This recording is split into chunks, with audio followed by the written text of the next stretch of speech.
Welcome back नाज़रीन। Bulletin की बाकायदा शुरुआत कंदासीं अहम ख़बर से। एन 171 रहीम यार खान में पीटीआई के बदतरीन शिकस्त थी। शर्जील इनाम मेमन जो चवण है पंजाब के अवाम बिलावल भुट्टो ज़रदारी के नज़रिए और बयानी की ताईद कई। बिलावल भुट्टो ज़रदारी की क़यादत में पीपी सॼे मुल्क में नफ़रत और तक़सीम की सियासत के दफ़न किया। पीपी की क़यादत चाहे थी तो मुल्क और क़ौम के दरपेश मसइलन के हल लाइ सभी के गॾिजी किरदार अदा करण घुर्जे। रहीम यार खान के अवाम एक भेरो ॿीहर तीर ते एतमाद किया है। सीनियर सूबाई वज़ीर जो चवण है अवाम की तरक्की इस्तेहकाम और सभी के रोशन मुस्तक़बिल लाइ कोशिश जारी रहंदी।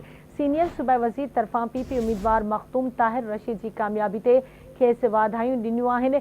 अहम ख़बर है वहां शेयर कई पिया। एन 171 रहीम यार खान में पीटीआई के बदतरीन शिकस्त थी है।